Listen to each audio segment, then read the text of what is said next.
ప్రేమామయుడైన యేసుక్రీస్తు నామములో మీ అందరికీ శుభాలు వందనాలు తెలియజేస్తున్నాను. ప్రియులారా, ఈరోజు దేవుని వాగ్దానము యోబు గ్రంథము 8వ అధ్యాయము 7వ వచనము.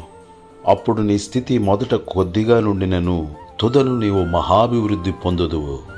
ప్రియులారా, మనము పవిత్రమైన హృదయము కలిగి సర్వశక్తిమంతుడైన దేవునిని బతిమాలుకొనిన ఎడల, మనము నీతిగా యథార్థముగా ప్రవర్తించిన ఎడల, ఆయన నీ నీతికి తగినట్లుగా నీ నివాస స్థలమును ఆయన వర్ధిల్ల చేయును.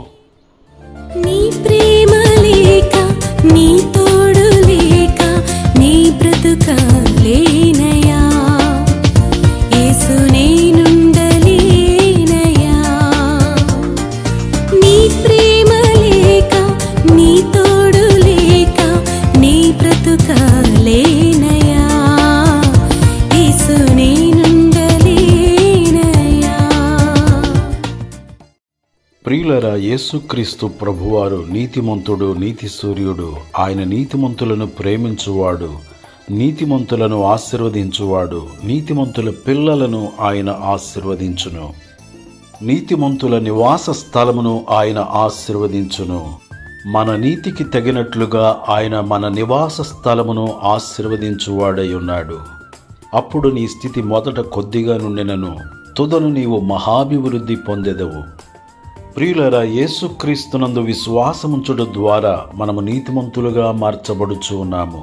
యేసు రక్తముతో కడగబడుట ద్వారా మనం నీతిమంతులుగా తీర్చబడుచు ఉన్నాము.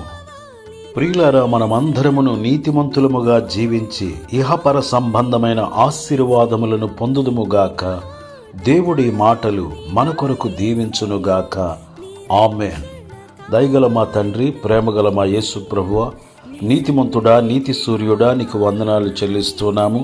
ప్రతి ఒక్కరూ నీ యందు విశ్వాసముంచి నిర్దోషమైన నిష్కళంకమైన నీ పరిశుద్ధ రక్తము ద్వారా కడుగబడి ప్రతి ఒక్కరూ నీతిమంతులుగా మార్చబడినట్లు సహాయము చేయమని నీతిమంతుడైన యేసుక్రీస్తు నామములో ప్రార్థన చేసి అడుగుచున్నాను తండ్రి. ఆమేన్. క్రీస్తునందు ప్రియమైన వారలారా, ఈ వాక్యము మీకు ఆశీర్వాదకరముగా ఉన్నట్లయితే దయచేసి ఇప్పుడే లైక్ చేయండి, షేర్ చేయండి. మీ విలువైన కామెంట్స్ను కామెంట్ సెక్షన్లో పెట్టాలని ప్రేమతో మనవి చేయుచున్నాను. ఫస్ట్ టైం మన ఛానల్ మీరు చూస్తున్నట్లయితే దయచేసి సబ్స్క్రైబ్ చేసుకొనండి. దేవుడు మిమ్మును మీ కుటుంబములను సమృద్ధిగా ఆశీర్వదించునుగాక. కృప మీకు తోడయుండునుగాక. ఆమేన్.